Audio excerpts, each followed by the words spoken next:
Assalamu alaikum. Bismillah ar-Rahman ar-Rahim. In the name of God, the most compassionate, the most merciful.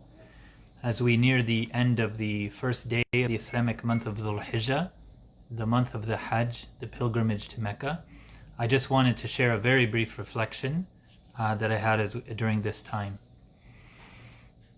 We know that in the Quran, Allah subhanahu wa ta'ala narrates that He called out to Abraham, to Prophet Ibrahim, and He said, وَعَادٍ فِي النَّاسِ بِالْحَجِّ, proclaim upon to all of humanity the Hajj, the pilgrimage to Mecca. And in the books of tafsir, it's narrated that Ibrahim, our father, Prophet Abraham, he responded by saying, how can my voice will not reach all of the people? How can I call all of the people to Hajj, here from the desert, here away from civilization, away from all of the people of this time and all other times? And Allah subhanahu wa ta'ala responded, just simply make the call. It's upon us to make it reach the people. So during this difficult and challenging time, it's a beautiful reminder to us that in everything that Allah subhanahu wa ta'ala, and everything that God asks us to do, we are only requested and required to do the best that we can, and then we rely upon God, we rely upon community, we rely upon others to make it efficacious, to make our efforts bloom and blossom and reach other people. You know, I wanted to just share that the Hajj, we know the Hajj is one of the pillars of Islam. The pilgrimage to Mecca is one of the pillars of Islam, one of the 5 main beliefs and practices that make up the heart of this way of life. And yet, it was interesting to me that when it became clear that Hajj would not be able to happen, and this was difficult for many of us. I know for myself personally, I have never been on Hajj. I have never been to Mecca. And this year we had planned to try to do it. I still have the check that I'm carrying around in my wallet that I hope to pay to be able to go on the trip. But when the pandemic hit and when it became clear that people were not going to be able to come, it became clear that that was not a reality. And yet some people would ask, what do Muslims do if they can't go on Hajj? This is such an important part of their faith. And indeed it is an important part of our faith, and indeed the sadness is great.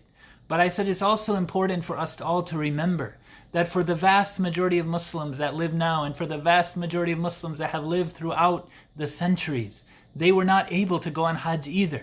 That indeed Allah subhanahu wa ta'ala proclaims Hajj as an obligation upon whoever is able to afford it, whoever is able to make that journey. And that is always a select minority of the Muslim community.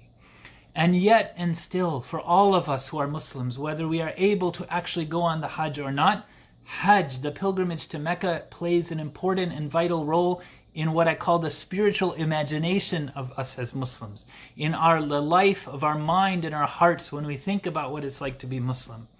And indeed, we tell stories about Hajj. We congratulate those who have gone to Hajj and listen to their stories. We educate ourselves on what happens during the Hajj. We maybe pool money together to donate to someone else to be able to help them go to Hajj. We have Hajj as something that is in our hearts and in our dreams, even if we are never able to physically go there ourselves. So during these first 10 days of Dhul Hijjah, during this special blessed time, if we are not able to go on Hajj, let it still be part of our hearts and our memories.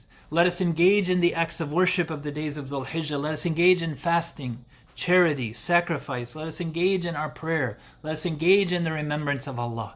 And let us continue to keep Hajj in our hearts, continue to keep Hajj in our spiritual imagination and the lessons of pilgrimage, and continue to keep that burning and yearning desire in our hearts. And we ask Allah subhanahu wa ta'ala to make Hajj something that's accessible to us.